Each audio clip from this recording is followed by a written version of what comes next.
என்னை நன்றாக இறைவன் படைத்தான், தன்னை நன்றாக தமிழ் சொல்கிறார். சேந்தனை கந்தனை செங்கோட்டு வெப்பனை செஞ்சுடர்வேல் வேந்தனை செந்தமிழ் நூல் விரித்தோனை விலங்கு வெள்ளி காந்தனை கந்த கடம்பனை கார்மையில் வாகனனை சார்ந்துணை போதும் மறவாதவர்க்கு ஒரு தாழ்வில்லை முருகாசனம்.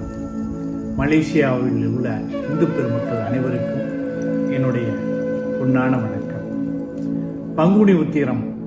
பங்குனி உத்திரம் பற்றிய சில ஞான பகிர்வுகளை இந்த வேளையில் உங்களுடன் பகிர்ந்து கொள்வதில் மகிழ்ச்சி அடைகின்றேன்.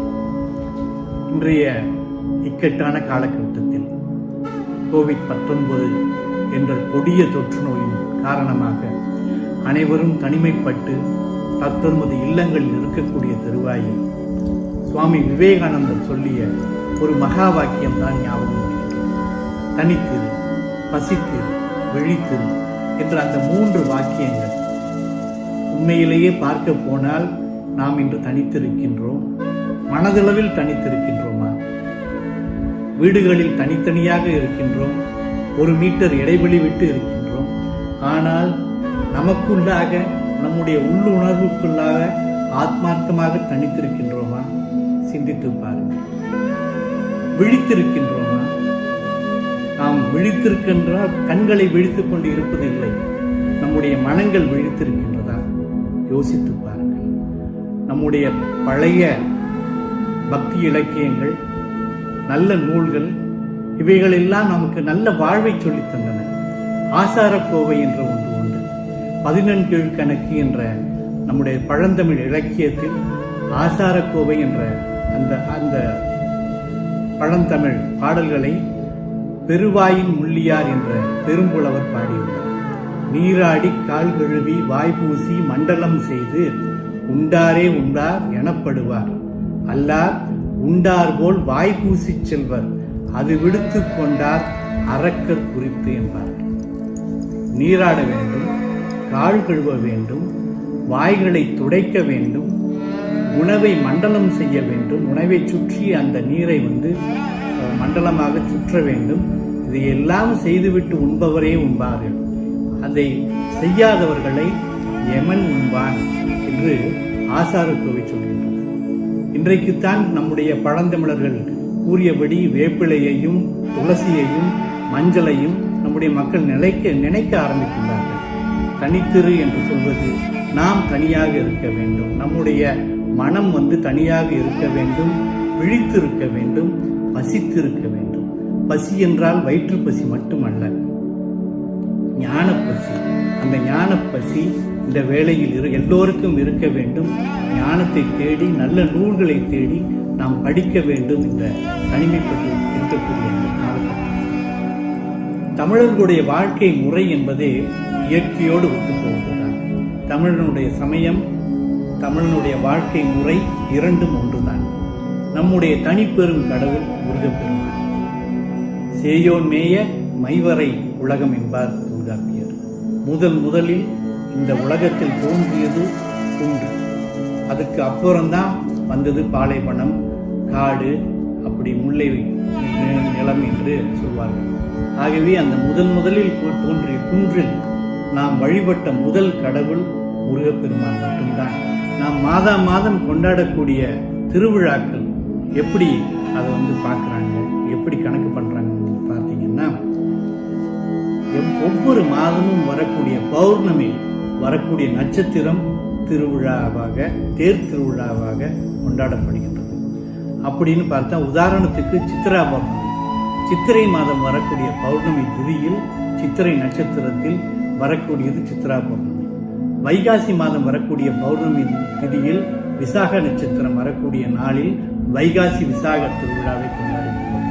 அதை போல மாசி மாதம் வரக்கூடிய பௌர்ணமி திதியில் மக நட்சத்திரம் வரக்கூடிய நாளில் மாசி மகம் கொண்டாடுகின்றோம். அதை போல பங்குனி மாதம் வரக்கூடிய பௌர்ணமி திதியில், முழு பௌர்ணமி திதியில் உத்திர நட்சத்திரம் வரக்கூடிய நாளில் பங்குனி உத்திரம் என்பதை கொண்டாடுகின்றோம். இது எதை காட்டுகின்றது என்றால், நாம் இயற்கையோடு, தமிழர்கள் இயற்கையோடு இயைந்து வாழ்கின்றார்கள், இயற்கையை ஒட்டி வாழ்கின்றார்கள். அதுதான் நம்முடைய சமயம். ஏனென்றால் இயற்கையை எதிர்த்து எப்பொழுதுமே தமிழர்கள் இருந்தது இல்லை. இயற்கையோடு ஒட்டி வாழ்வது நம்முடைய சமயம். முழு நிலவு வரக்கூடிய காலங்களில் தேர் திருவிழா கொண்டாடினார்கள். அதே போல அமாவாசை காலங்களில் இருட்டான நேரங்களில் இல்லங்களில் இருந்து ஜபங்களையும் விரதங்களையும் செய்தார்கள். அமாவாசை மாதம் வரக்கூடிய அமாவாசை விரத நாட்கள். அப்படி பார்க்க போனால் ஐப்பசி மாதம் வரக்கூடிய அமாவாசை என்ற ஆகிய தீபாவளி விரதம். சைவர்களை பொறுத்தவரை கேதார கௌரி விரதம் என்று சொல்வார்கள், அதுதான் தீபாவளி. ஆனால் இன்றைக்கு நடப்பது உண்மையான அர்த்தம் புரியாம என்னென்னமோ தீபாவளியை வேறு கொச்சைப்படுத்திக் கொண்டிருக்கிறார்கள். ஆகவே நம்முடைய உண்மையான இயற்கையோடு ஏந்து வாழக்கூடிய அந்த தன்மை தெரிந்தால் இந்த குழப்பங்கள்லாம் வராது. முதல்ல நம்ம பார்த்தோம், பங்குனி உத்திரம் என்பது பங்குனி மாதங்களில் தமிழ் மாதங்களில் 12வது மாதமாக வரக்கூடியது பங்குனி மாதம். அதே போல 27 நட்சத்திரங்களில் 12வது நட்சத்திரமாக வரக்கூடியது உத்திர நட்சத்திரம். ஆகவே 12வது வரக்கூடிய அந்த உத்திர நட்சத்திரம் சூரியனின் ஆதிக்கம் பெற்றது. சூரியனின் ஆதிக்கம் பெற்ற அந்த உத்திர நட்சத்திரமும் முழு பௌர்ணமியும் இந்த பங்குனி மாதத்தில் வரும் பொழுது நீங்க பார்த்தீங்கன்னா பௌர்ணமி, இந்த பங்குனி மாதம் வரக்கூடிய பௌர்ணமி அன்றைக்கு சந்திரன் மிக பிரகாசமாக மிக அழகாக இருப்பது இதன் தனிச்சிறப்பு. அதனாலதான் பங்குனி உத்திரம் என்பது மிகச் சிறப்பான ஒன்றாக நம்முடைய திருவிழாக்களில் கொண்டாடப்படுகின்றது. இது மிக தொன்மையான ஒரு திருவிழா. தமிழர்களுடைய காலம் என்று பார்த்தீங்கன்னா முதல்ல சங்க காலம், அதற்கு அப்புறம் தேவார காலம். தேவார காலத்தில் முதலில் பாடியவர் 3ஆம் நூற்றாண்டு காரைக்கால் அம்மையார். காரைக்கால் அம்மையார் பங்குனி மாதம் பங்குனி உத்திரத்தில் முக்தி பெற்றார். அதே போல அதை அடுத்து வரக்கூடிய திருஞான சம்பந்தரும் பங்குனி மாதத்தில் வரக்கூடிய அந்த பங்குனி உத்திரத்தை பற்றி பாடியுள்ளார். பாம்பு தீண்டி இறந்த பூம்பாவையை அவர் எழுப்பி உயிர்ப்பித்த கதையை உங்களுக்கு எல்லாம் தெரியும். அந்த உயிர்ப்பித்த பொழுது பாடிய மட்டிட்ட புண்ணியம் என்ற அந்த தேவார பதிகத்தில் பங்குனி உத்திர நாள் ஒளிவிழா காணாது போதியோ பூம்பாவாய் என்று சொல்லுவார்.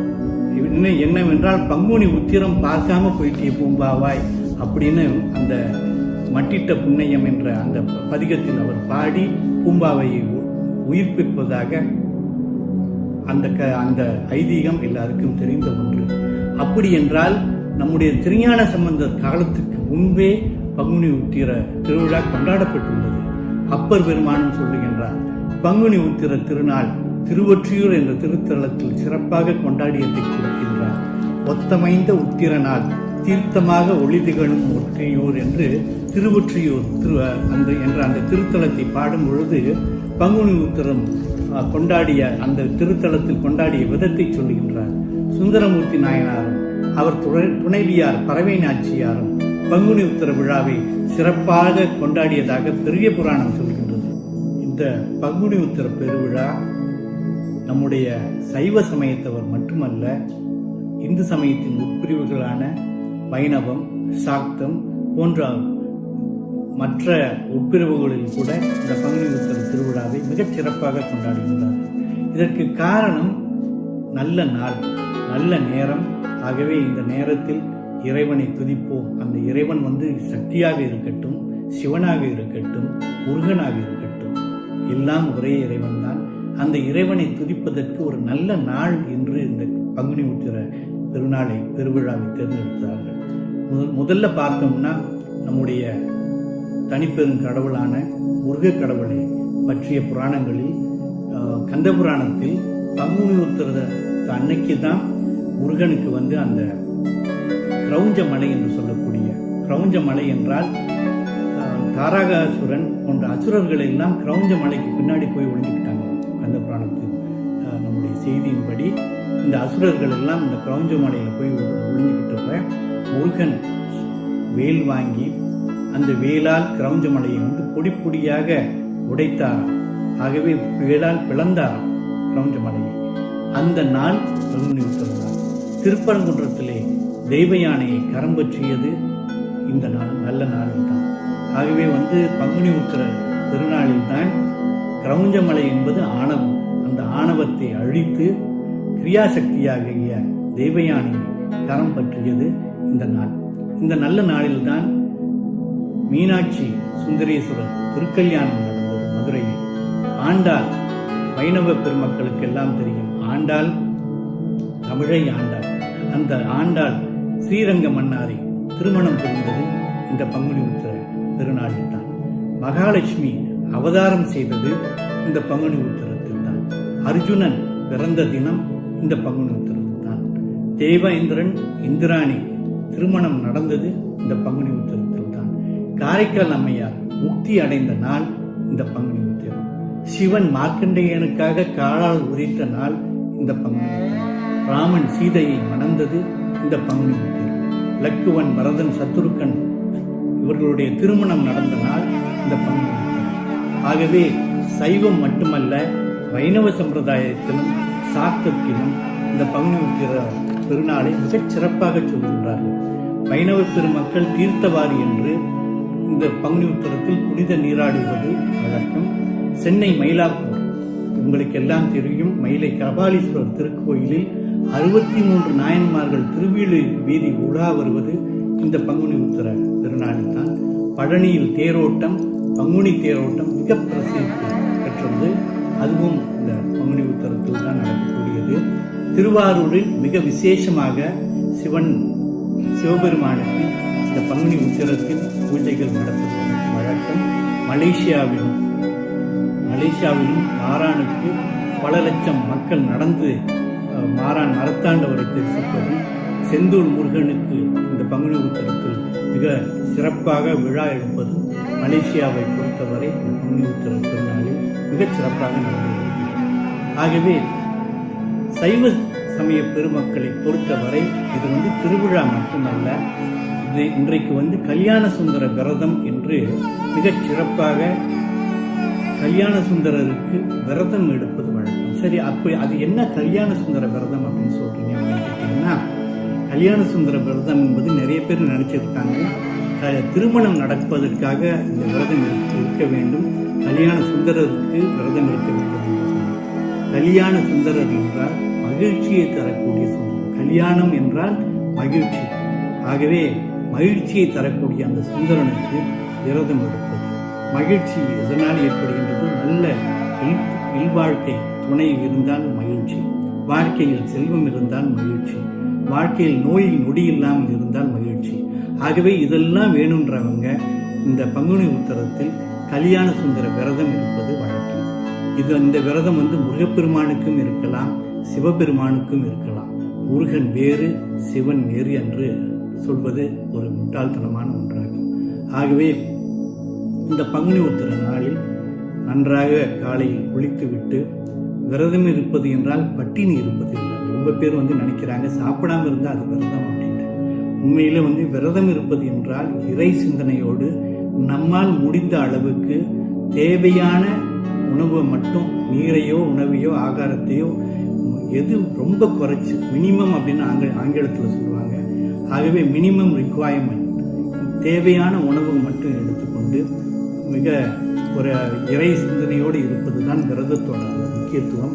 ஆகவே காலையில் குளித்து விட்டு இறைவனை நினைத்து பூஜை என்று பூஜை விளக்கேற்றி நல்ல ஏதாவது ஒரு நெய்வேத்தியம் இறைவனுக்காக, இல்லை இந்த நேரத்தில் வெளியில் போக முடியல, எதுவும் வாங்க முடியலன்னா பரவாயில்ல, பால் பழம் இதை இறைவனுக்கு நெய்வேத்தியம் செய்து நல்ல மலர்களை கொண்டு இறைவனுடைய அந்த திருமுறைகளை பாடி, முருக பக்தர்கள் திருமுருகாற்றுப்படை, சரி திருமுருகாற்றுப்படை தெரியலையா பரவாயில்ல, திருப்புகழ், சரி திருப்புகழும் தெரியலையா பரவாயில்ல, பாமன் சுவாமிகள் அருளிய குமாரஸ்தவம் 18 நாமங்கள் தான், அதுவும் தெரியலையா பரவாயில்ல, ஓம் சரவணபவா என்ற சடாட்சர மந்திரத்தை 108 தடவை சொல்லி இறைவனை சிந்தித்து, இரவு ஒருவேளை மட்டுமே உணவு இருந்து தனித்திருந்து பசித்திருந்து விழித்திருந்து ஞான தேடலை தேட வேண்டும் என்பது இந்த விரதத்தோட ஐதீகம்.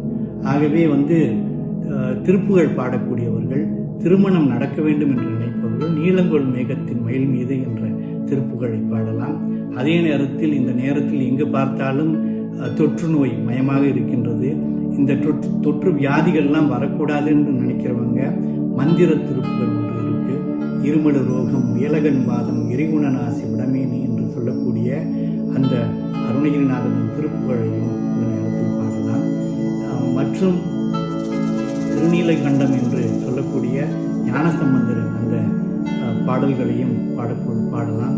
ஆகவே இதெல்லாம் இந்த கல்யாண சுந்தர விரதம் இருக்கிறதுனால என்ன பயன்கள்னு கேட்டீங்கன்னா, திருமணம் ஆகாதவர்களுக்கு திருமணம் நடக்கும், செல்வ செழிப்பு ஓங்கும், அதே நேரத்தில் வியாதிகளிலிருந்து நோயிலிருந்து நம்முடைய உடல் பரிசுத்தமாக நோயிலிருந்து விடுபடக்கூடிய ஒரு நல்ல ஒரு பயனையும் இந்த விரதம் தருகின்றது. 48 வருஷம் இந்த விரதத்தை தொடர்ந்து இருப்பவர்களுக்கு தெய்வீக பிறவி, அந்த தெய்வீக பிறவி வந்தால் தான் முக்தி கிடைக்கும். ஆகவே 48 வருஷம் தொடர்ந்து இந்த கல்யாண சுந்தர விரதத்தை இருப்பவர்களுக்கு அடுத்த பிறவி தெய்வீக பிறவியாக வரும் என்பதை புராணங்கள் சொல்கின்றன. ஆகவே இவ்வளவு சிறப்பு வாய்ந்தது இந்த பங்குனி உத்திரம். இந்த பங்குனி உத்திர நாளில் தான் முதல்ல நம்ம பார்த்தோம், ஆணவ மடமாகிய அந்த கிரௌஞ்ச மலையை முருகன் ஞானவேலால் உடைத்து கிரியாசக்தி ஆகிய தெய்வ யானையை மணந்த ஒரு நல்ல நாள். இந்த நாளில் நாம் தனித்திருந்து நம்முடைய சமய விழிப்போடு ஞான பசியோடு இறை சிந்தனையோடு இந்த விரதத்தை இருந்து எல்லாம் வல்ல இறைவனின் அருளை பெற வேண்டும் என்று கேட்டுக்கொண்டு, ஆறிரு தடந்தோள் வாழ்க, ஆறுமுகம் வாழ்க, வெட்பை கூறுசை தனிவேல் வாழ்க, உக்குடம் வாழ்க, செவ்வேல் ஏறிய மஞ்சை வாழ்க, யானைதன் நனங்கு வாழ்க, வாழ்க சீரடியார் எல்லாம் என்று கூறி நிறைவு செய்கின்றேன். நன்றி, வணக்கம்.